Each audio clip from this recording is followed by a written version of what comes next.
Senhoras e senhores, bom dia a todos. Bem-vindo a essa live, mais um sábado daqueles mais importantes para a nossa vida. A nossa escola tem feito um trabalho especial, que é levar para vocês um sábado diferenciado, ainda que letivo, mas de forma diferenciada, porque sabemos que, devido a esse período de pandemia, todos os problemas todos que tivemos aí, foi-se necessário planejar, replanejar as aulas. E a nossa direção teve uma brilhante ideia de levar todos os sábados para vocês uma atividade diferenciada, que certamente, pelo feedback que nós temos, está sendo maravilhoso, né? Todos têm gostado, os pais, a comunidade, os alunos.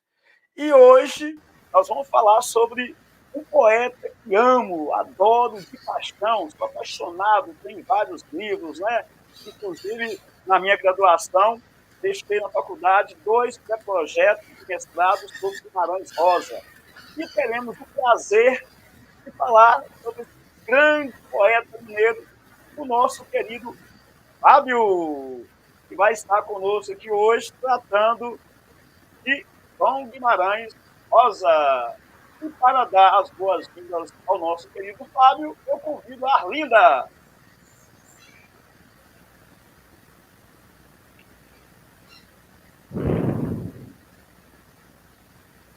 Deixa eu me situar aqui. Bom dia, pessoal. Estão me ouvindo direitinho aí? Dá um joinha, Zé Geraldo. Estão ouvindo direitinho? É isso aí, né? A meninada já está entrando, eu vi, tá todo mundo animado, né? Sábado letivo, como o José Geraldo disse, né? Eles têm sido maravilhosos mesmo. E hoje, em particular, assim, para mim, assim, eu estou muito feliz, porque João Guimarães Rosa é um dos meus escritores prediletos. Já fui a Cordesburgo. Fábio não deve, claro que não se lembra, já até tirei foto com ele.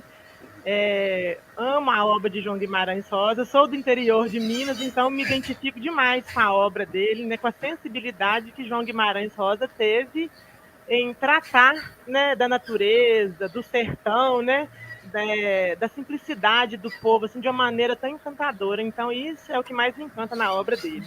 Mas quem vai falar conosco hoje, né, e a gente vai aprender muito mesmo, aproveitem aí, gente, é o Fábio Barbosa aí. Bom dia, Fábio.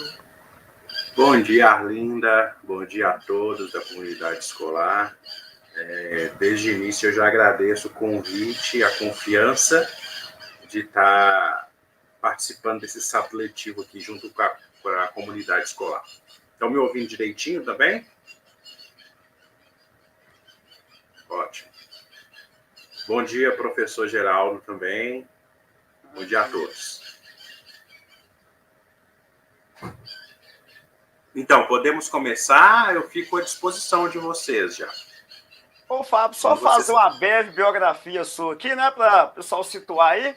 Então, galera, o nosso querido Fábio, ele é pesquisador, é formado em serviços sociais, estudiosos, né, de João Guimarães Rosa, estudioso de João Guimarães Rosa. Depois falar um pouquinho mais da trajetória dele aí nesse grande sertão mineiro, lá na Grande Cordesburgo, né, que sempre estou indo lá, inclusive estive lá agora, Fábio, no mês de julho, estive lá no museu, visitando mais uma vez, fiz uma gravação, né, coloquei aqui no meu canal uma gravação que eu fiz lá na casa.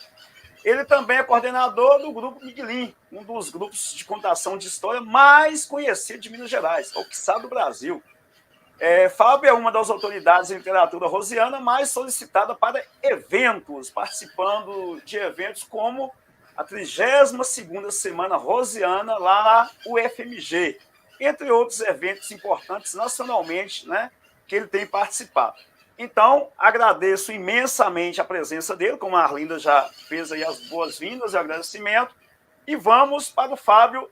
Ô, Fábio, eu vou deixar para você fazer uma palestra mais livre, né? Não sei se você prefere uma palestra guiada ou livre, mas você que pode direcionar aí como vai ser esse evento. Tá ok.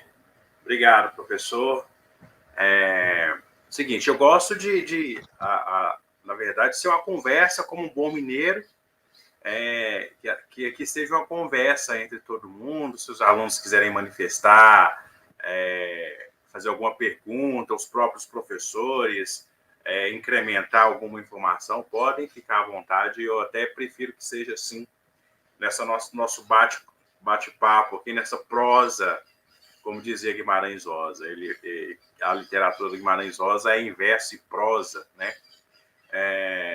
Então, como a professora Arlinda e o professor Geraldo já disseram, né, eu sou aqui de Cordisburgo, estou aqui em Cordisburgo, nasci aqui nessa cidade, que é a terra natal de Guimarães Rosa. Inclusive, estou aqui no museu, onde é o meu ambiente de trabalho, o Museu Casa Guimarães Rosa, né? Então, o Museu Casa Guimarães Rosa, ele foi criado em função do Guimarães Rosa, justamente pelo Guimarães Rosa, pessoal, ter nascido aqui em Cordisburgo. Então, a casa onde ele nasceu e morou foi transformada no Museu Casa Guimarães Rosa. Então, quem ainda não teve oportunidade de conhecer, né, nós já estamos novamente de portas abertas. Mas eu vou falar um pouquinho disso para vocês no decorrer da nossa conversa. Eu queria fazer uma contextualização, mostrando um pouquinho, né, falando um pouquinho da cidade e da importância do Guimarães Rosa ter nascido aqui. Tá bom? Eu vou falar um pouquinho de mim, como os professores já falaram. Eu sou contador de histórias, né? Eu fiz parte desse grupo, do Grupo Miguelin, que eu vou falar um pouquinho depois para vocês o que é esse Grupo Miguelin, né? Eu sou ator também, formado em serviço social, e eu vou explicar também por que eu escolhi esse curso, né? E eu fui da primeira geração do Grupo Miguelin. E atualmente eu sou coordenador das novas gerações do Grupo Miguelin, que já tem 25 anos de existência. Tá bom? E eu costumo dizer que eu sou um curioso, um perguntador da obra de Guimarães Rosa, né, que é essa obra que nos dá tanta amplitude de estudo e conhecimento em todas as áreas, né? Não é à toa que a gente tem estudos pautados na obra do Guimarães Rosa, gente, em várias áreas do conhecimento, história, geografia, né, além de português, biologia, filosofia, sociologia, política, né? Então, nós temos em todas as áreas, tão ampla e rica que é a obra do Guimarães Rosa, né? Por isso que eu costumo dizer que eu sou um eterno perguntador da obra, porque a gente sempre está aprendendo mais sobre a obra do Guimarães Rosa. E aprendendo sobre a vida, sobre o Brasil, sobre Minas Gerais, com a obra do Guimarães Rosa. Tá? Então, o Guimarães Rosa nasceu aqui em Cordisburgo. Essa cidade, para quem não conhece, é uma cidade que está aqui na região central de Minas Gerais, né? Aqui pertinho de Sete Lagoas, entre Sete Lagoas e Curvelo, bem no centro de Minas Gerais, e muitos costumam dizer que aqui é a porta do sertão mineiro. E a cidade recebeu esse nome, gente, Cordisburgo, né? Muita gente acha interessante, ou no mínimo diferente, né? Esse nome, porque significa cidade do coração. Tá? Cordes, do latim, significa coração, e burgo, do alemão, significa cidade, lugar. Então, lugar do coração. Por quê? Porque o padre que fundou a cidade em 1832, né? Em 1932, desculpa, ele teve a ideia de homenagear o padroeiro da cidade, que é o Sagrado Coração de Jesus. Então, ele deu esse nome. Antes aqui chamava Vista Alegre. Então, ele deu esse nome, Cordisburgo, que significa cidade do coração, né, em homenagem ao nosso padroeiro, o Sagrado Coração de Jesus. Né? E o Guimarães Rosa nasceu aqui no ano de 1908, dia 27 de junho de 1908. Tá? Aí o que acontece? Ele nasce exatamente no ano em que morre o outro grande escritor da nossa literatura brasileira, que é o Machado de Assis. O Machado de Assis morre em 1908 e no mesmo ano a gente tem a honra de receber Guimarães Rosa no seu nascimento, no mesmo ano, 1908. E o Guimarães Rosa, vou contar um pouquinho da trajetória da vida do Guimarães Rosa para vocês. Né? O Guimarães Rosa ele nasceu aqui nesta casa, no Museu Casa Guimarães Rosa, né? Em 1908. Passou toda a sua infância aqui junto com a família. E aí, com uns 9 anos de idade, ele se mudou para Belo Horizonte. Mas a família permaneceu aqui. Ele foi morar na casa dos avós em Belo Horizonte. Para quê? Para continuar os estudos. Né? Mas ele sempre retornava a Córdisburgo nos finais de semana, nas férias escolares, porque ele sempre teve um afeto muito grande por Córdisburgo.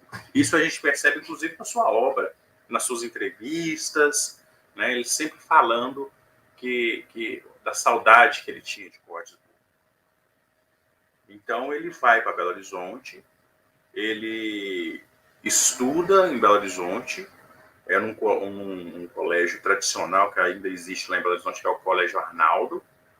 E em Belo Horizonte ele se forma em medicina. Ele foi médico. Muita gente às vezes nem sabe disso, mas o Guimarães Rosa foi médico. Ele se forma na UFMG, né, que hoje é a UFMG. Ele se forma em medicina. E depois ele vai para o interior de Minas Gerais, mas para outra banda. Lá para o lado de Barbacena. Ele vai exercer a medicina lá. Mas só por 2 anos, pessoal. Mas por que um cara, né, exerceu a medicina só por 2 anos, né? Um curso tão importante e tudo. Por quê? Porque o próprio Guimarães Rosa dizia que não era muito bem o que ele queria e que ele não tinha se adaptado com essa profissão, né, de ser médico, né? Ele sofria muito com o sofrimento dos seus pacientes. Então ele deixa a medicina e presta concurso para o Itamaraty. O que é o Itamaraty, pessoal? Para os alunos que ainda não sabem o que é o Itamaraty, é um órgão do governo que trata sobre questões diplomáticas no mundo. Né? Então, Guimarães Rosa presta o concurso para o Itamaraty e ele vai ser funcionário do Itamaraty lá no Rio de Janeiro. Então, ele vai para Belo Horizonte, depois ele passa um período no interior de Minas Gerais, né? E depois ele vai para o Itamaraty lá no Rio de Janeiro. E aí ele se torna cônsul. O que é o cônsul? Um representante do país em outros países. E aí ele começa a viajar o mundo e até chegar na Alemanha, num período muito importante da nossa história, que alguns de vocês já estudaram e outros vão estudar, que é durante a Segunda Guerra Mundial. Ele vai para a Alemanha. E o grande foco dessa guerra era justamente a Alemanha. Foi o país que foi o grande responsável por essa guerra. Né? Quem já estudou sabe disso, e quem não estudou ainda vai saber o porquê disso. Né? A Alemanha queria dominar o mundo, e o Guimarães Rosa estava lá nesse período. E tem uma passagem muito importante, gente, que a gente gosta de ressaltar, que o Guimarães Rosa, como cônsul, ele ajudou muitas pessoas a fugirem da guerra, dando vistos escondidos para eles fugirem para o Brasil. Ele, junto com a sua esposa na época, a dona Arci, que trabalhava lá também no consulado. Isso na década de 30, em 1938. E quando eles descobriram isso, inclusive o Guimarães Rosa ele foi preso. Ele ficou preso lá no hospital militar da Alemanha, e ele foi negociado, ele foi trocado por outros presos alemães que estavam aqui no Brasil. Ele só se safou porque ele foi negociado e foi trocado por outros presos políticos aqui no Brasil. Então tem essa passagem histórica muito importante do Guimarães Rosa, né, e junto com a sua esposa, a dona Araci. Né? Muitos dizem que a dona Araci foi muito responsável por esses gestos heróicos que eles tiveram lá em salvar algumas pessoas da morte. Tá? A gente gosta de falar isso porque isso também teve muita influência na escrita literária do Guimarães Rosa. Né? Bom, e o Guimarães Rosa, como escritor, ele escreve o seu primeiro livro em 1936. Ele escreve um livro só de poesias. Cada poesia mais linda do que a outra. O livro que chama Magma. É aquela coisa que vem de dentro. Né? O magma não é aquela substância mais profunda do vulcão, do centro da Terra. Então, magma, o que vem de dentro. Né? Então, tem umas poesias muito lindas lá mesmo. E ele escreve esse livro para participar de um concurso na Academia Brasileira de Letras, pessoal.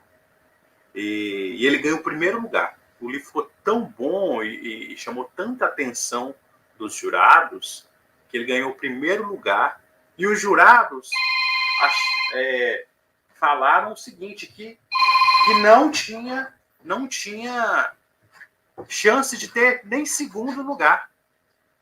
Nem segundo lugar, porque o livro estava num patamar tão alto que os outros livros que participaram do concurso não chegavam perto de nem ser o segundo lugar. Olha que maravilha isso. Mas o Guimarães Rosa, ele era tão perfeccionista na sua escrita que ele nunca deixou publicarem um livro. Por quê? Porque ele falava que o livro não tinha ficado tão bom. Olha só para vocês verem. Então, o Guimarães Rosa, ele não deixa o livro ser publicado. Ele era muito perfeccionista. E depois disso, 10 anos depois, o Guimarães Rosa estreia realmente como escritor. Em 1946, o Guimarães Rosa lança o seu primeiro grande livro, na verdade, que ele deixou ser publicado, que é o Sagarana. Isso é um livro com nome diferente, né? E aí chegou para as pessoas tiveram um estranhamento, né? Primeiro com o nome do livro Sagarana, que significa isso. E depois com a sua forma de escrita. O Guimarães Rosa traz uma forma diferente de escrever, de demonstrar seus sentimentos, de demonstrar as realidades. E esse livro Sagarana é muito dedicado à nossa história mineira. Fala muito de Cordesburgo, fala muito do sertão de Minas. Então, ele fala que escreveu Sagarana movido à saudade que ele tinha de Minas Gerais. Ele já não estava em Minas Gerais na época em que ele escreveu Sagarana, mas ele fala que escreveu Sagarana movido à saudade que ele tinha por Minas Gerais. Então, quem lê o livro Sagarana percebe isso, porque ele fala de histórias de vaqueiros, de fazendas, de cidades pequenas, do povo do sertão com seus costumes.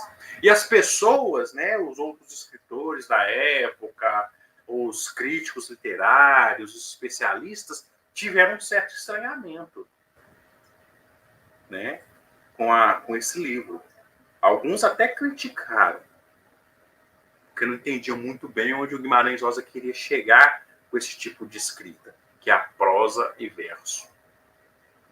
O verso em forma de prosa. É como se estivesse escrevendo poesia em forma de prosa. O que é a prosa? É essa questão do diálogo entre os personagens numa história. Ele vai contando um texto e tem os personagens dialogando. Mas isso, Guimarães Rosa deixou claro que não deixa de ser poesia, por isso que é prosa e verso. Então Guimarães Rosa lança o Sagarana, que depois esses críticos, esses estudiosos que criticavam ali no momento, depois voltaram atrás e reverenciaram, né? Acabaram elogiando, entendendo o trabalho do Guimarães Rosa e acabaram voltando atrás e elogiando essa obra do Guimarães Rosa. Bom, Sagarana é um livro de 9 contos, é um livro grande, né? Tem quase 600 páginas, mas tem 9 contos. 9 contos distribuídos nesse livro, que é uma delícia de ler. Inclusive, quem ainda não leu a obra do Guimarães Rosa, a gente sempre sugere começar por Sagarana ou por Manuelzão e Miguelinho, que é a próxima obra que eu vou falar. Tá bom? Então, Guimarães Rosa lança esse livro em 1946, o Sagarana. E o que quer dizer Sagarana? O Guimarães Rosa ele tinha uma característica muito peculiar, que era a invenção de palavras. O que muita gente chama de neologismo. Na verdade, é invenção de palavras. Às vezes ele pegava um pedaço de uma palavra aqui, emendava com um pedaço de uma palavra ali e criava uma nova palavra. Então, isso que são os neologismos e a invenção de palavras. E Sagarana é um desses neologismos. Então, a gente pesquisa e o Guimarães Rosa, o que quis dizer isso com Sagarana?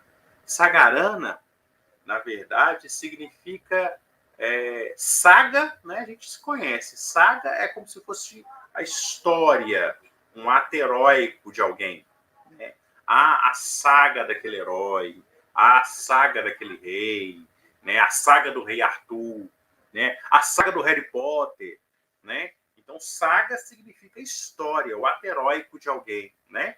E rana vem do Tupi-Guarani, né? Que semelhante a alguma coisa. Então, Sagarana significa semelhante a uma lenda, né? Porque ali, dentro de Sagarana, o Guimarães Rosa coloca a mistura histórias reais com histórias que ele inventou. Então, por isso que Sagarana significa semelhante a uma lenda. Tá bom? Então, pessoal, 10 anos depois, Guimarães Rosa ele escreve esse livro, publica esse livro em 46, que é o Sagarana. 10 anos depois, ele faz a sua próxima publicação, em 1956. Mas ele vem com a bola toda.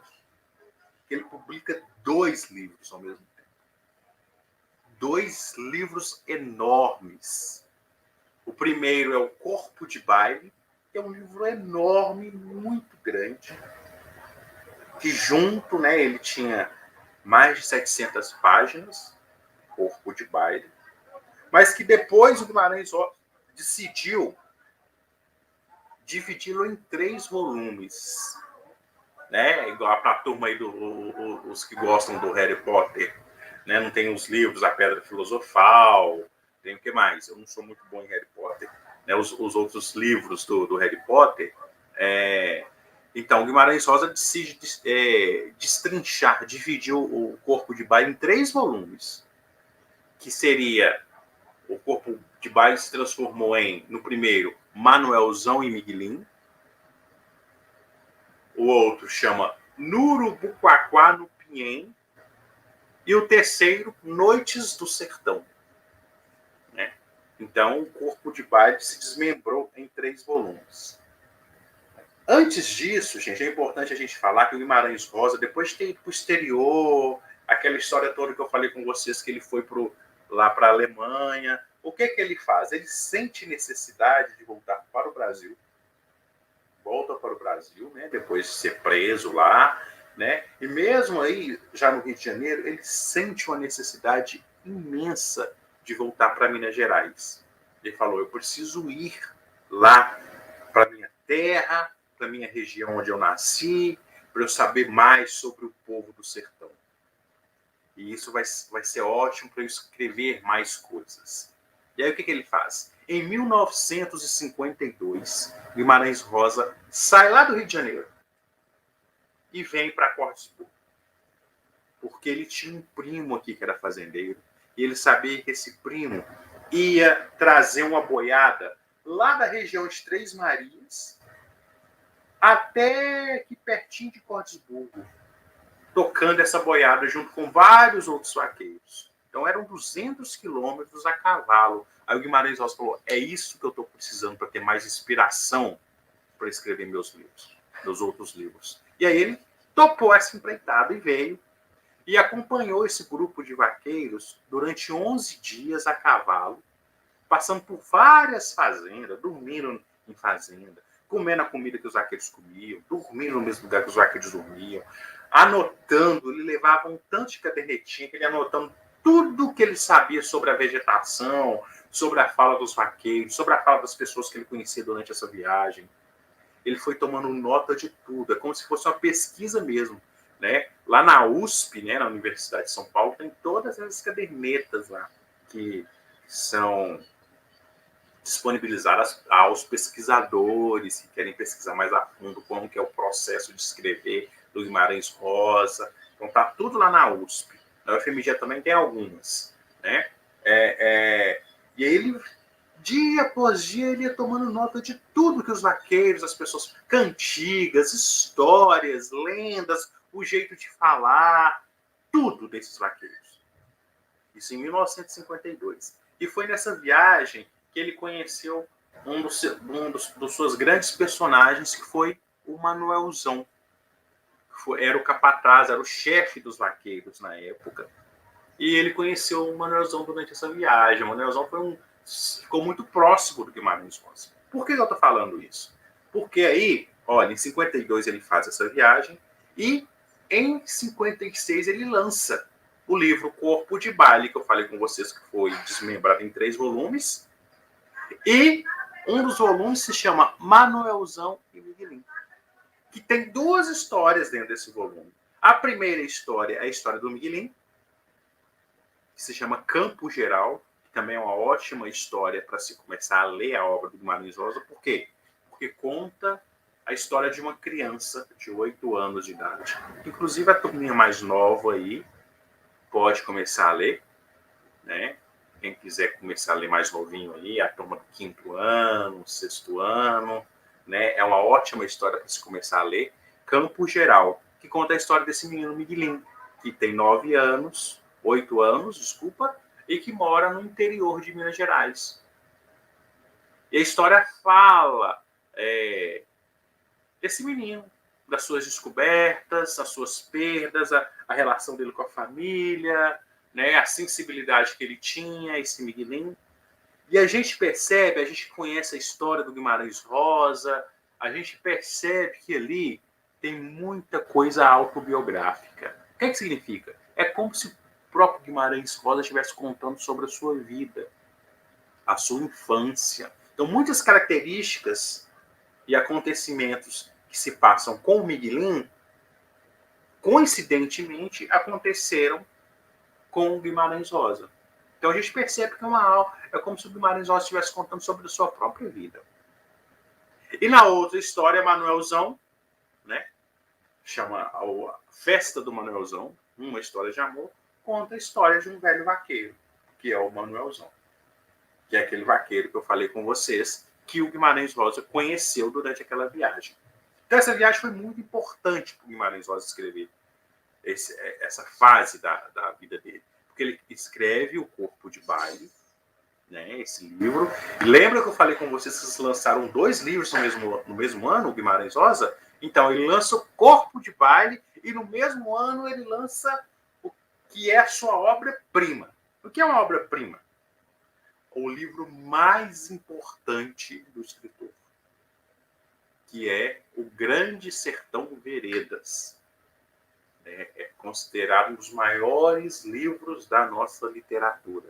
Um dos livros mais importantes da literatura brasileira e com reconhecimento internacional. Gente, o Grande Sertão Veredas, do Guimarães Rosa, ele foi publicado em mais de 10 idiomas, para vocês terem ideia. Aqui no museu nós temos volumes do Grande Sertão Veredas publicado em inglês, em alemão, em francês, em espanhol, em tcheco, né? Em várias línguas que a gente tem. Isso para mostrar o quanto que esse livro tem uma importância na literatura brasileira e mundial, né? Então, o Grande Sertão Veredas é um livro que é considerado assim um patrimônio da literatura mundial. Então, Guimarães Rosa lança esse livro em 1956, junto com o Corpo de Baile. E o Grande Sertão Veredas também é um livro enorme. Ó. Ele tem 600 páginas também. E conta uma história só, que é a história de um jagunço, que é o Reobaldo. É o próprio Reobaldo contando a sua história. Ele mesmo contando a sua história o tempo todo. E aí ele faz reflexões sobre a vida durante essa história. Tudo sobre a vida, sobre o amor, ele tenta entender o que é o amor, ele tenta entender o que é Deus, ele tenta entender se existe ou não o diabo, ele tenta entender o sentimento das pessoas, ele faz um resgate do sertão, o que ainda está sobrando no sertão, o que fizeram com o sertão, o que é o sertão de Minas, o que a gente pode esperar, o que a gente pode esperar da nossa vida, do Brasil, né?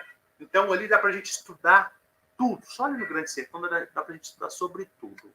Como eu já disse a vocês, dá para a gente estudar sobre história, que ali é a história do Brasil, né, nesse tempo da jagunçagem, realmente foi um tempo que aconteceu, né, da República Nova, né, para quem vai estudar história aí, né, a gente estuda sobre botânica, sobre o cerrado, sobre o sertão, sobre as aves, fauna, flora. A gente estuda sobre a questão política do Brasil, que inclusive ali naquela época está muito parecido com a época que a gente está vivendo agora, né? Geografia, filosofia, antropologia, sociologia, enfim, a gente dá para estudar tudo ali dentro do Grande Sertão. Por isso que é uma obra muito importante. Continuando falando sobre a obra do Guimarães Rosa, pessoal, depois disso, Guimarães Rosa lança outros livros. Parece que ele muda um pouquinho o jeito dele de escrever, ele começa a escrever livros menores, com textos menores. E aí ele lança 2 livros, um em 62, outro em 67. Um que se chama Primeiras Histórias, mas Primeiras Histórias, logo depois esse amaranhado de obra, principalmente Grande Sertão Veredas. Por que Primeiras Histórias? Depois de Grande Sertão Veredas, Corpo de Baile, Sagarana, aí vem o Primeiras Histórias. Né? É o seguinte, porque Primeiras Histórias foi justamente o primeiro livro numa outra concepção do escritor. Digamos assim, uma outra forma de escrever do escritor. Porque vem um livro fininho, digamos, em perto dos outros, né? Um livro de 200 páginas com 21 histórias. Então, ele muda um pouco o jeito dele de escrever. Eles começam a escrever histórias mais curtas, assim, contos mais curtos, com 3 páginas, por exemplo, mas que exige assim, até maior raciocínio da gente para entender. São textos mais profundos, talvez mais filosóficos, mas quem já passou ali por Grande Sertão Veredas, Corpo de Baile, vai conseguir se identificar com muita mais facilidade naqueles textos. Que falam sobre a questão dos desafios da vida, fala sobre os nossos conflitos internos, usa muito o tema da loucura, né? Dos nossos desencontros, assim, traz muito para a nossa realidade a questão da criança, da mulher, dos loucos, as pessoas mais sensíveis, assim, né? Isso em Primeiras Histórias, e depois ele repete isso num livro chamado Tutameia, em 67. Em 67, ele lança o Tutameia, também um livro curto, com várias histórias, né? E aí vem com outro nome diferente, Tutameia. O que significa Tutameia? É um livro até que está no dicionário, viu, pessoal? Significa coisa pequena, justamente por isso. Aqui no sertão de Minas Gerais, aqui em Código, os mais velhos sempre usam, é uma tutameia de coisa. É uma tutameia de carne, é uma tutameia de... para falar que a coisa é muito pequena. E o Guimarães Rosa coloca o nome no livro dele de Tutameia, justamente por ser uma coisa pequena, um livro pequeno em relação aos anteriores. Tá? E esse Tutameia, gente, ele foi lançado em 67, que foi o ano de falecimento do Guimarães Rosa. Guimarães Rosa falece em 1967. Então, ele teve uma vida curta, porque ele morreu com 59 anos. Né? Ele tomou posse na Academia Brasileira de Letras. Qual a importância disso, dele tomar posse na Academia Brasileira de Letras? Para os amantes do futebol aí, por exemplo. Né? Geralmente, né, nem sempre a gente concorda, mas não são convocados os que eles dizem ser os melhores jogadores para a seleção brasileira, né? Na Academia de Letras, né, são convidados os que eles acreditam ser os mais importantes naquele momento da nossa literatura brasileira. Então, isso é muito importante para um escritor, ser convidado a fazer parte da Academia Brasileira de Letras. Né? São 40 lugares. 40 lugares, e o Guimarães Rosa foi convidado a fazer parte da Academia Brasileira de Letras. Vários outros escritores já tentaram concorrer para uma vaga e não conseguiram. O Guimarães Rosa ele foi convidado a fazer parte da Academia Brasileira de Letras, né? Então é muito importante para um escritor fazer parte da Academia Brasileira de Letras. É como se diz, é o auge que um escritor brasileiro consegue, né? É fazer parte da Academia Brasileira de Letras, né?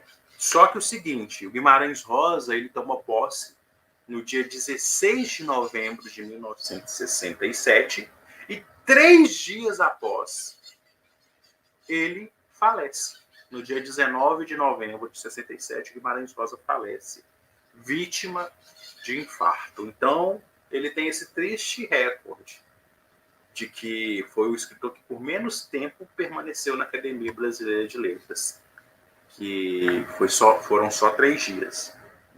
Os imortais, né? Quem faz parte da Academia Brasileira de Letras é considerado imortal. Por quê? Porque sua obra é tão importante que é uma obra que não morre. Então, isso faz com que o escritor se torne imortal. É igual o Guimarães Rosa, ele morreu em 67 e até hoje a obra dele é lida, pesquisada, comentada, né? Isso torna imortal, né? Depois eu volto em alguns aspectos, eu vou só fechar aqui a questão da obra do Guimarães Rosa. E volto a dizer, pessoal, podem fazer pergunta, estou gostando de ver aqui os comentários de algumas pessoas, podem interromper, fazer alguma pergunta que vocês acham que é interessante, sobre a vida, sobre a obra, alguma curiosidade que vocês querem saber, se tiver ao meu alcance, eu estou aí para responder, ok? Bom, mas não para por aí a literatura do Guimarães Rosa. Como ele se tornou imortal, a obra dele também se torna imortal. E aí o que fizeram? Em 1969, 2 anos depois da morte do escritor, a família reuniu um amontoado de histórias, de textos que o Guimarães Rosa já tinha deixado pronto, e eles lançaram um livro do Guimarães Rosa com histórias que o Guimarães Rosa já tinha escrito, mas não tinha lançado ainda. Então eles lançam o livro Estas Histórias. O Estas Histórias é um livro que tem alguns contos que Guimarães Rosa escreveu durante sua vida, mas que não teve tempo de lançar. E em 1970 eles lançam um outro livro, que é o Ave Palavra. Eles lançam outro livro com várias histórias inéditas do Guimarães Rosa, que é o Ave Palavra. Então, 69 e 1970 tem essas obras póstumas, né? O que é obra póstuma? São obras que são publicadas, editadas pós-morte do escritor, né? O Ave Palavra, gente, ele é um livro que traz muita experiência do Guimarães Rosa, como eu falei com vocês, de quando ele estava na Europa, lá durante a Segunda Guerra Mundial, lá na Alemanha. Então ele escreve muitas coisas sobre aquele clima de guerra, sobre a concepção e a percepção que ele tinha dos alemães. Então tem muitos diários de guerra, tem muitas histórias que ele coloca baseado no que ele já ouviu, que ele presenciou, né? Vou contar aqui uma história, por exemplo, nesse livro, que chama A Senhora do Segredo. Por exemplo, é uma história em que ele está lá no consulado e ele recebe um recado de que uma senhora queria que ele a visitasse. E quando ele foi lá, é o próprio Guimarães Rosa, não é uma história inventada, tá, gente? É um diário de bordo dele, está no Ave Palavra. E quando ele vai lá, ele vê essa senhora com mais de 90 anos. Ela era judia, né? Muitos aqui sabem que o povo judeu foi o povo mais perseguido na guerra pelos alemães, né? E aí ela conversa com o Guimarães Rosa e fala que a filha dela, na verdade, ela não era judia, que já era uma pessoa de idade também, já tinha mais de 60 anos, né? E ela revela esse segredo para o Guimarães Rosa durante essa conversa, né? Com a ideia, talvez, de que o Guimarães Rosa pudesse fazer alguma coisa pela filha dela, para ela não ser perseguida e presa pelos alemães. Né? E aí, vou deixar não vou dar spoiler, e vou deixar aí para vocês lerem, tá, gente? Essa história, a Senhora do Segredo, que está no Ave Palavra, para vocês saberem que fim levou essa história aí, tá bom? E tem outras histórias sobre a guerra, tem outras histórias também sobre o sertão, né? Então, isso aí não abre palavra, tá? E para fechar sobre a cronologia da obra do Guimarães Rosa, em 1997, 30 anos depois da morte do Guimarães Rosa, né? Em homenagem a isso, a família, junto com a editora, decide publicar aquele primeiro livro que o Guimarães Rosa escreveu e que ele mesmo não quis publicar, que é aquele livro de poemas, o Magma. Então, eles publicam o Magma em 1997. 30 anos depois do escritor morrer, né, falecer. E aí, a gente que estuda, né, pesquisa a obra do Guimarães Rosa, a gente percebe que o Magma, que é um livro só de poesias, lindas poesias, a gente percebe que ali o Guimarães Rosa começava a dar indícios do que seria a obra dele. Porque muita coisa que tem no Magma de poesias, a gente acaba reencontrando durante a sua obra. No Sagarana, até no próprio Grande Sertão Veredas, a gente percebe que tem coisas do Magma ali. Por exemplo, ele conta... Tem uma poesia no Magma que chama A Boiada. Que, através de versos, ele vai contando a história de uma boiada. Que, para mim, né, e eu já vi outras pessoas falando isso, tem tudo a ver com o primeiro conto do livro Sagarana, que é o Burrinho Pedrez, que conta a história de uma boiada também. E aí tem outra coisa tem uma história que chama Maleita, né, uma poesia que chama Maleita, que tem a ver com outro conto Sagarana, que chama Sarapalha, né, e por aí vai. Então a gente percebe que o Magma é um livro que foi eu não falo rascunho, porque seria injusto falar isso, né? Uma obra tão bonita, mas foi um livro assim que de iniciar, o Guimarães Rosa fazer seus testes para escrever os seus outros livros. Né? Serviu muito assim de experiência para ele escrever seus outros livros. Tá bom? Gente, vou falar um pouco do museu, da importância do museu para vocês.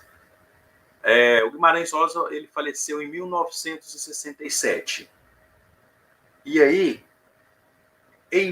na década de 70, sobre solicitação, pedidos de familiares, de amigos, de jornalistas, de pesquisadores, o que faz? O que acontece? O Estado de Minas Gerais, ele adquire essa casa e transforma essa casa no Museu Casa Guimarães Rosa, porque a casa já pertencia a outras pessoas. Aí o que o Estado faz? Ele transforma, né, restaura a casa, né, nos moldes da época e transforma aqui no Museu Casa Guimarães Rosa. Então, o museu ele foi inaugurado no dia 30 de março de 1974. Muitos de nós aqui nem éramos nascidos, né? E aqui no museu, a gente tem um grande acervo sobre a vida e a obra do Guimarães Rosa. Desde as suas primeiras edições, rascunhos, né? Nós temos a primeira edição do livro Grande Sertão Veredas, com dedicatória do Guimarães Rosa para os pais. Né? Nós temos coisas sobre a sua vida pessoal. Olha que legal. Estão passando aí imagens sobre o museu, gente. Olha que legal. Né? A sala de exposições, a gente sempre recebe alguma exposição. Aí tem o corredor onde a gente tem também algumas imagens. Olha a cozinha do museu também. Essa é a cozinha do museu, né, que foram mantidas as mesmas características da época. Aí nós temos o gabinete, olha o gabinete, né, que a gente montou o escritório do Guimarães Rosa. Aí nós temos a vitrine, onde tem toda a obra do Guimarães Rosa e suas primeiras edições. Olha aí o Primeiras Histórias, aquele livro que eu falei com vocês. Aí a primeira edição do livro Primeiras Histórias, a máquina de escrever que pertenceu ao Guimarães Rosa, né? Pertenceu a ele, foi aí que ele fez toda a sua obra. Aí nós temos aí o Manto do Vaqueiro, que é um dos personagens mais evidenciados na obra do Guimarães Rosa. Aí nós temos o Terceira Margem do Rio, que é um conto que está no livro Primeiras Histórias, né? Que retrata esse personagem, um velho que decide viver numa canoa. E aí tem a foto do Guimarães Rosa naquela viagem de 52, gente, que eu falei com vocês, né? E imagens do sertão que compõem a obra e a vida do Guimarães Rosa. Muito legal, gente. Gostei muito dessa apresentação aí. Obrigado, viu, professor Geraldo? Deu para exemplificar aí, né, melhor o que é o Museu Casa Guimarães Rosa, onde atuam os miguelins, grupo de contadores de histórias miguelin, que são jovens aqui da cidade, né, de 11 a 17 anos de idade, que recebem um visitante aqui na casa, mostra todo esse acervo que vocês acabaram de ver, com mais detalhes, é claro, falando, explicando, né, respondendo às dúvidas dos visitantes.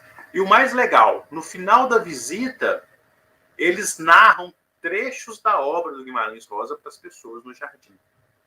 Então, por isso que eles são chamados contadores de histórias, Miguelin, né? O contador de história, Miguelin, ele é um divulgador da obra do Guimarães Rosa. Como eu disse, é um projeto que foi criado na década de 90, tem 25 anos de existência, e eu fiz parte desse projeto, né? Eu fui da primeira turma, da primeira geração do Grupo Miguelin.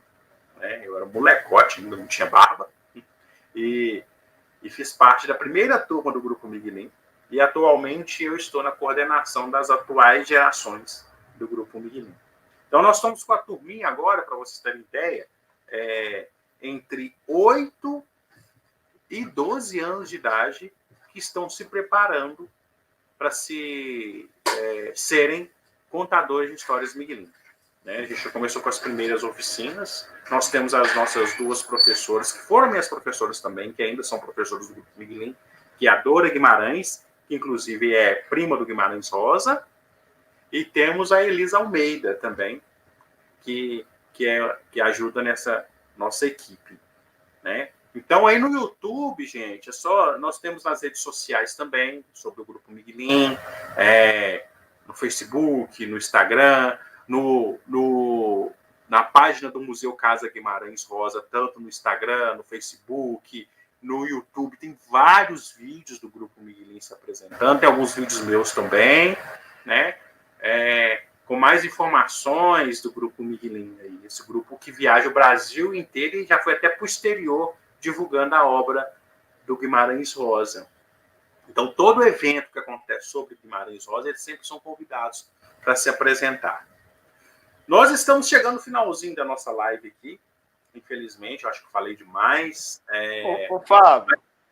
Pode falar, professor. É o seguinte, eu citei no início da apresentação que você participou do evento da 32ª Semana Roseana na UFMG. E lá você falou um pouquinho da presença do bem e do mal na obra de Guimarães Rosa. Eu gostaria que você falasse um pouco para os nossos alunos aí, até mesmo nossos professores, outros colegas aí, né, que gostam de Guimarães Rosa, né, e dá uma explanação sobre isso aí. Tá ok. Então, isso é um dos temas, né, como eu falei, né, a obra de Guimarães Rosa nos permite falar sobre tudo. É por isso que a obra de Guimarães Rosa é considerada uma obra universal. O que significa uma obra universal? Que ela não tem tempo, né? Então, pode passar daqui 700 anos, a obra do Guimarães Rosa ainda vai ser uma obra contemporânea. Vai ser uma obra que remete ao que está acontecendo agora. Então, por isso que é uma obra atemporal, uma obra universal, né? porque lida sobre isso, sobre os nossos conflitos internos, sobre o que se passa com a gente, sobre os nossos sentimentos. Por isso que ele fala que o sertão é do tamanho do mundo. O sertão está em todo lugar. Por quê? Porque o meu sertão fala mais não só sobre a questão geográfica, territorial, mas o que eu sinto, os meus medos, as minhas desconfianças, as minhas alegrias, minhas perdas, os meus ganhos. E o que acontece comigo aqui, esse tipo de sentimento, acontece com você que está em Vespasiano, acontece com você que está em São Paulo, acontece com você que está em Belo Horizonte, acontece comigo que estou aqui em Cortisburgo, que é o sentimento das pessoas. Por isso que a gente lida com conflitos internos. E uma das perspectivas da obra de Guimarães Rosa, principalmente no Grande Sertão Veredas, é sobre essa questão do bem e o mal. Né? Ele discute, né, principalmente no Grande Sertão Veredas, a existência do bem e do mal. O Guimarães Rosa ele vai naquela coisa do Shakespeare, né, para quem entende. O Shakespeare tem aquela coisa, ser ou não ser, eis a questão. O Guimarães Rosa fala, ser e não ser, que pode existir as duas coisas. Então, sobre o bem e o mal, ele começa a dizer que ele defende a ideia de que um depende do outro para existir. Né? A grande questão do Guimarães Rosa é levantar a questão, existe Deus? Existe o diabo? Uma pessoa que é boa, ela pode ser ruim? Uma pessoa que é ruim, ela também pode ser boa? E ele levanta essas questões para a gente, né? Principalmente dentro do Grande Sertão Veredas. Né? Um homem que, na verdade, ele pode ser um homem cruel para algumas pessoas, ele pode ser um bom pai. Um bom pai, uma pessoa que é boa para outras pessoas pode ser um pai ruim. E está muito dentro da nossa realidade, de um livro que o Guimarães Rosa escreveu na década de 50 e que hoje a gente discute dentro da nossa própria sociedade. Né? Essa questão de existir o bem e o mal, o certo e o errado, é a questão dos paradoxos, né? Do complexo, da questão da dualidade, do sim e do não, do certo e do errado, do bem e do mal. Né? Então é isso que Guimarães Rosa discute. Ele não dá resposta, ele fala que vivendo isso, na verdade, a gente aprende a fazer maiores perguntas, e isso é o mistério da vida. Na verdade, eu não dei resposta nenhuma, né, professor? Na verdade, eu só instiguei as pessoas a buscarem suas maiores perguntas mesmo. Eu acho que a vida é assim, o Guimarães Rosa fala, que a vida da gente é uma grande travessia. O real não está nem na chegada, nem na saída. O real se mostra para a gente no meio da travessia, enquanto a gente está vivendo. O importante não é quando a gente nasce, nem quando a gente morre, mas é o que a gente consegue adquirir enquanto a gente está vivendo. Adquirir como? Conhecimento, sentimento, essa perspectiva de vida. Ô Fábio. Sim? Antes de você ir terminar, né? A gente não conseguiu fazer o apanhado de todas as perguntas, mas tem alguém que está repetindo várias vezes lá no chat se você já escreveu algum livro a respeito da obra e qual que é assim a sua obra preferida, o que você acha mais interessante, né? Algum trecho, o que você acha na obra de Guimarães Rosa? Difícil, né? Então, pergunta difícil isso daí. Mas até eu fiquei curiosa, porque Fábio... Sacanagem, só que fazer uma pergunta dessa pra gente é sacanagem. Mas para Fábio, eu achei interessante essa pergunta, viu? Porque ele é tão conhecedor e é difícil, né? Mas... É difícil, tem algum trecho, né? algum livro, alguma então, passagem que você acha mais sobre a interessante? escrita, eu não publiquei nenhum livro. Eu já publiquei alguns estudos, textos sobre a obra, sobre o que eu penso da obra de Guimarães Rosa, poesias, também baseado na obra de Guimarães Rosa, eu já publiquei. Livro mesmo, não. Né? A maioria dos textos que são publicados no Instagram e no Facebook do museu sou eu que escrevo. Né? Vários.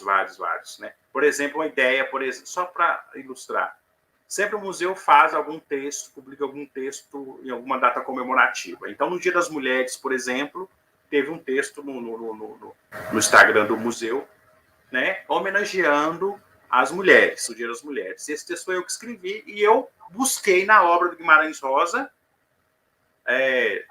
referências de mulheres lutadoras na obra do Guimarães Rosa, e escrevi um texto sobre isso, a mulher na obra rosiana, para homenagear as mulheres, né? Tá no Instagram do museu, vários textos lá, meus lá, tá? Sobre a obra que eu mais gosto do Grande Sertão Veredas, do Guimarães Rosa, né? De cabeça vem o Grande Sertão Veredas, mas eu não consigo, assim... Nossa, é muito difícil para mim, porque tem coisa muito importante, assim, que mexe muito comigo no Grande Sertão Veredas, mas também tem no Sagarana. E também tem do Primeiras Histórias, por exemplo, o Terceira Margem do Rio, para mim, no Primeiras Histórias, é um texto assim que tira meu sono toda vez que eu leio, né? Que com algumas pessoas parecem que é um soco no estômago que a gente tem. Mas o Grande Sertão Veredas realmente é um livro muito instigante. Eu costumo dizer que é o meu livro de cabeceira. Literalmente, viu, gente? Porque eu tenho lá na minha mesinha de canto, ele fica lá, que fica parecendo... Às vezes, sem notar, eu estou abrindo um livro e lendo algum trecho do livro ali no Grande Sertão Veredas. Porque é um livro, igual eu falei, pessoal, que vocês vão ter a oportunidade de ler, quem não eu, que é um livro que vai ser um livro que... Quem se apaixonar por esse livro vai ser um livro que vai acompanhar a gente pela vida inteira. É o Grande Sertão Veredas, tá bom? Mas o Sagarana é um livro maravilhoso também. Maravilhoso, maravilhoso. Fábio, eu, igual você, eu tenho dificuldade. Só para fazer inveja nos meninos que estão loucos para comprar os livros depois dessa fala sua, depois dessa palestra, só para fazer inveja. Amiga, vou começar, calma. Tutameia. Vai falando um pouquinho para eles aí, se você puder, né? Primeiras Histórias, você já falou. Primeiras Histórias, Tutameia. Recado do Morro, né? Eles Recado adoram, né? Morro, Quando eu trabalhei com os meninos, adoram esse livro. O Recado do Morro, gente, é um estudo de astrologia maravilhoso ali, no meio ali. Se você quiser saber de astrologia, você leia o Recado do Morro. É um livro... Tem muito a ver com as montanhas lá da região de Cordesburgo, né? A Gruta do Maquiné, Cordesburgo. Né? Recado do Morro, chama Recado do Morro, pessoal, é porque fala de um morro da Garça, que é o nome da cidade que tem aqui, que ele é considerado Pirâmide do Sertão, porque é um morro, por exemplo, Morro da Garça está a 70 quilômetros de Cordesburgo, e a gente consegue ver esse morro, essa montanha daqui de Cordesburgo, de tão aparente que ele é. Guimarães Rosa fala no conto, o Morro da Garça é belo como uma palavra. Olha que bonito isso. Né? E conta a história desse morro. Né? E as pessoas vão trocando recados, pensando que é o morro que está dando esse recado para as pessoas. E olha que interessante. São 7 recados dados por crianças, músicos, loucos. Então, pessoas com sensibilidade. É muito interessante esse conto, é uma boa recomendação, viu, professor? Eles vão se apaixonar por seu Gorgulho, porque, para mim, um dos melhores personagens de Guimarães Rosa é seu Gorgulho. Para mim, é o personagem principal. Isso, Noites no Sertão. Você já falou sobre isso, né? Tem o conto lá, Dão Lalalão, e tem o conto Buriti, que é muito bom também. Muito bom, gente. Quem tiver interessado um pouquinho mais em biografia, Fábio, porque se perguntaram para vocês a respeito de biografia. Se alguém escreveu biografia de Guimarães Rosa, depois você pode responder para eles aí. Mas você tem em conta algumas correspondências. Uma deles que eu tenho é essa aqui, ó, né? Guimarães com o Eduardo Bizarro. Mas ele tem correspondência com a mexicana também, que esqueci o nome dela aqui agora, que ele também fez uma correspondência com ela, que também está registrado, né? Esse é maravilhoso, porque foi um tradutor do livro de Guimarães Rosa para o alemão, né? Então Guimarães Rosa dando dicas para ele como certas coisas como que deve traduzir algumas coisas. Imagina falar do sertão em italiano, imagina falar do sertão em alemão. E são as melhores traduções, viu, gente? Por quê? Porque esses tradutores tiveram a oportunidade de ter contato com Guimarães Rosa. Então Guimarães Rosa explicava de forma esmiuçada para eles como eles deveriam fazer essa tradução, né? Então tem histórias maravilhosas aí para quem quer enfronhar mais e se identificar mais com a obra de Guimarães Rosa, entender mais da obra de Guimarães Rosa, é justamente sobre essas conversas que Guimarães Rosa tinha com seus tradutores. Assim. Muito bom. Está com um acervo muito bom aí, viu, professor? Eu sei que já estamos chegando ao final aí. Vou falar com as meninas lá da escola para agora disponibilizarem no chat a lista de presença dos alunos nesse momento, porque né, eu sei que você vai nos presentear ainda, né, narrando um conto, né? Mas eu quero falar uma coisa, que o Lian colocou aí, que o Brasil perdeu um grande escritor. A gente não perdeu ele, não. Ele continua vivendo através da sua obra, né? E tem uma frase dele que eu me lembrei, né? As pessoas não morrem, elas ficam encantadas, né? Então ele continua aí, ele não morreu, continua vivo aí. E para quem não conhecia, eu tenho certeza que depois dessa bela explanação sua aí, vai começar a se encantar. Eu já sou encantada por Guimarães Rosa. E agora eu tenho certeza que a nossa escola, muitos que não conheciam, vão começar agora aí um percurso que vai ser assim, até a gente se encantar, né? Que a gente não vai morrer, né? Mas, e outra coisa, se José Geraldo puder disponibilizar uma foto de Guimarães Rosa aí, que tem alunos que falaram aí que não conhecem, não sei se tem como você postar aí. E agradecer, primeiramente, aí eu quero agradecer em nome da escola a Jaqueline, que é a professora de inglês da escola. A Jaqueline é amiga da Raquel. Raquel você conhece muito, é sua amiga, né, Fábio? Foram elas que fizeram o intermédio aí, que passou para a escola o contato, através dela que nós tivemos, né, contato com você. Né? Agradecer ao José Geraldo aí, que pacientemente aí, né, tentou nos ensinar, né, a fazer uma live, né? Nem era dia de trabalho dele hoje. Muito obrigada, viu, José Geraldo, pela disponibilidade aí. E a você, Fábio, que assim, né, carinhosamente aceitou o nosso convite. Se Deus quiser, quando tudo isso passar, iremos levar nossos alunos aí a Cordisburgo. Já levamos algumas vezes. Depois eu vou até te enviar algumas fotos nossas lá na estação, você narrando Soroco lá para os meninos. Por favor, envie para a gente postar nas nossas redes sociais. Eu vou te enviar, tá? Então é isso. Muito obrigado. Foi uma manhã, assim, como o José Geraldo disse no início, assim, os sábados letivos têm sido muito bons e esse não foi diferente. Esse, para mim, foi o melhor de todos, né? Porque foi, assim, um alimento para nossa alma. Muito obrigada mesmo, viu?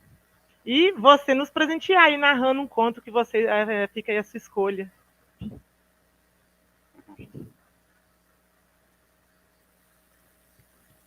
Pronto. Estão me ouvindo? Pode narrar o conto aí, Fábio. Nós queremos ganhar esse presente pela manhã aí para concluir o sábado letivo. Você narrar um conto aí da sua escolha, que você aí preparou. Eu já queria adiantar meus agradecimentos a você, Arlinda. Tá ok. Eu queria agradecer a vocês, viu, pelo convite, pela confiança, né, essa sensibilidade, né? Eu acho que precisa mais disso nas escolas, né? Esse tipo de iniciativa de vocês, né? De mostrar para as pessoas o quanto é importante a questão o quanto é transformador a questão da arte, da literatura, da história, das ciências humanas, enfim, né? Da educação no geral para as pessoas. Agradeço a presença dos alunos aí, vi aqui vários comentários carinhosos dos alunos, espero ter contribuído de alguma forma. Dizer que o museu está aqui aberto já, tá, gente? O museu já está aberto, recebendo visitantes de terça a domingo, de 9h30 às 17 horas. Né? Então, a gente está aqui recebendo os visitantes, com todos os protocolos da pandemia, com toda a segurança. Né? Então, eu queria agradecer a vocês. Tá bom? Arlinda, essa frase que você disse do Guimarães Rosa, só para complementar, coincidentemente, ele disse essa frase 3 dias antes de falecer. As pessoas não morrem, ficam encantadas. Foi durante o discurso de posse dele na Academia Brasileira de Letras. Eu não sei se já era um presságio, uma mera coincidência, apesar que eu acredito que na obra e na vida de Guimarães Rosa nada é coincidência, nada é por acaso. Tá bom? Então, para terminar, eu não consigo falar de Guimarães Rosa sem contar a história. Eu vou trazer um trechinho aqui da primeira história que eu preparei do Guimarães Rosa nos primórdios ali, mas que é uma história que sempre mexeu muito comigo, que é um trechinho da história do Miguelim, né? Esse personagem que eu já falei com vocês, que a gente considera, né? A gente percebe que é autobiográfico. Então, vou narrar um pedacinho do final para instigar as pessoas a lerem aí, que é a história onde o Miguelim recebe uma visita na sua casa. Já tinha acontecido um tanto de coisas com ele. Ele já tinha perdido um irmão, o pai também tinha acontecido algo trágico com o pai, né? Muitas coisas aconteceram e o Miguelim ele foi amadurecendo com essas perdas, né? É como se fosse uma passagem da infância dele para a adolescência, digamos assim. E ele recebe uma visita que vai mudar a vida dele. E é o trechinho que eu vou narrar para vocês aqui. Ok?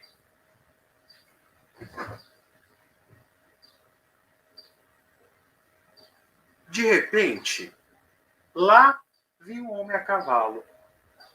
Eram dois.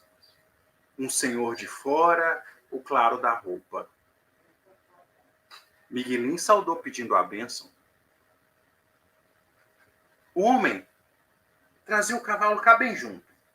E era um cavalo zelado, manteúdo, formoso como nenhum outro. Redizia: Deus te abençoe, pequenino. Como é o teu nome? Miguelim, eu sou irmão do Dito. E o seu irmão Dito é o dono daqui? Não, meu senhor. O Ditinho está em glória.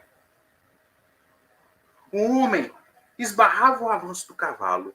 Ele era um homem alto, bonito, de óculos, com um chapéu diferente mesmo. Redizia: Ah, não sabia não. Deus o tem em sua guarda. Mas o que há, Miguelim? Por que você aperta os olhos assim? Você não é limpo das vistas? Miguelim queria ver se o homem estava mesmo sorrindo para ele. Por isso é que o encarava. Quem está em tua casa? Vamos até lá. Ah, está a mãe e os meninos. Estava a mãe, estava tio Terês, estavam todos. O homem alto e claro se apeou. O que vinha com ele era só um camarada. O homem perguntava muitas coisas à mãe sobre Miguelim. Depois perguntava a ele mesmo: Miguelim, espia daí. Quantos dedos da minha mão você está enxergando? E agora? Miguelim exprimia os olhos. Drelina e Chica riam. Tomezinho tinha ido se esconder. Ah, esse nosso rapazinho tem a vista curta. Espere aí, Miguelim. E o senhor retirava os óculos e punha-os em Miguelim com todo jeito. Olha agora. Miguelim olhou. Nem não podia acreditar. Tudo era uma claridade, novo, diferente. Ele via a cara das pessoas, a pele da terra, as pedrinhas menores, as formiguinhas passeando numa distância e tonteava. Aqui, ali, meu Deus, tanta coisa, tudo. E o senhor já tinha retirado dele os óculos, mas ele ainda contava, mostrava, apontava tudo como tinha visto. A mãe esteve assim um pouco assustada, mas o senhor disse que aquilo era do modo mesmo, só que Miguelim também carecia de usar óculos dali por diante. O senhor tomava café com eles. Era o doutor José Lourenço de Curvelo. Tudo podia. E o coração de Miguelim, batia em descompasso. E ele careceu de ir lá dentro, contar tudo a Rosa e a Maria Pretinha. E a Chica veio atrás e mexeu. Miguelim, você é piti cego. E ele respondeu, donazinha. Quando o Miguelim voltou na sala, o doutor José Lourenço já tinha ido embora. Você está triste, Miguelim? Mãe perguntou. Miguelim não sabia. As coisas das pessoas grandes reviravam de um modo tão diferente. Eram grandes demais. Para onde ele foi? Ah, ele foi lá para a vereira do Tipã, onde os caçadores estão. Mas disse Miguelim que amanhã cedo ele volta, antes de ir embora para a cidade. E disse também que você crendo, ele junto te leva. O doutor era homem bom. Levava Miguelinho. Lá ele entrava para a escola, comprava uns óculos menores e até aprendia ofício. Você mesmo quer ir? Mãe perguntou. Mas Miguelinho não sabia. Fazia peso para não soluçar. Sua alma até o fundo se esfriava.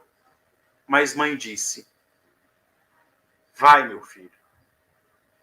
É a luz dos teus olhos que só Deus teve poder para te dar. Vai. Fim do ano, se a gente puder, a gente faz a viagem também. Um dia, todos se encontram. Obrigado, gente. Até a próxima. Fica aí o convite para vocês conhecerem a nossa casa, conhecer mais histórias, mais contadores de histórias. Obrigado, viu? Ô, Fábio, maravilhoso a sua participação. Brilhante. Amei, né? Eu creio que pelos comentários no chat aqui, né? Todo mundo amou. Eu creio que foi um estímulo para as pessoas irem até Cordisburgo e até a Casa Museu aí, que a gente vai sempre tem vontade de retornar. É algo assim encantador. E quando você chega lá dentro daquela casa, entra na venda, né? Entra ali naquela venda onde era do seu fulô, você fica rodando. Galera, vocês fizeram uma coisa lá em 2013, quando eu estive lá eu não sei se não tinha percebido, mas acho que não tinha, não. Vocês fizeram o símbolo do infinito lá no fundo da casa. Eu achei aquilo maravilhoso agora que eu estive lá.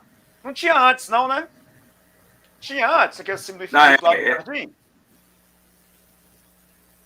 Já tem algum tempo que ele está aqui, mas, como diz, mais para trás não existia. Beleza. Então, Fábio, muito obrigado. Obrigado, Arlinda, por me convidar para estar com você aqui nessa live, com a galera toda aí. E fica aí a Arlinda fazendo o fecho. Eu quero saber da lista, se você conseguiu postar, porque senão eu vou postar para os alunos. Já está sendo, Arlinda. Posta no grupo também qualquer coisa, tá? Do Fundamental e do Médio, José Geraldo? Isso, postei as duas. Então, pessoal, as listas já estão postadas aí no chat, né? E, mais uma vez, muito obrigada, Fábio. Foi uma manhã, assim, que deu vontade de voltar a Cordisburgo o mais rápido possível, né? Para quem não conhecia, igual o José Geraldo falou, é um convite para ir.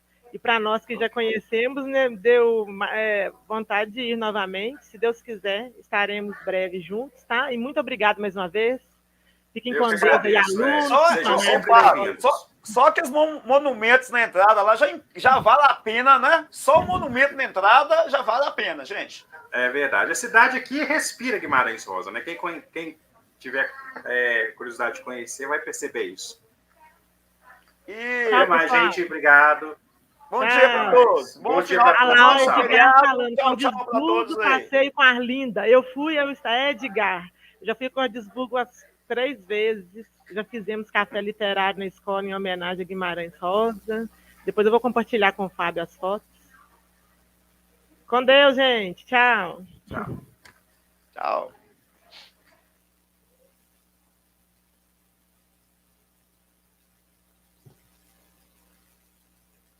Então a lista foi postada, né? Deixa eu sair aqui. Como é que eu saio, gente?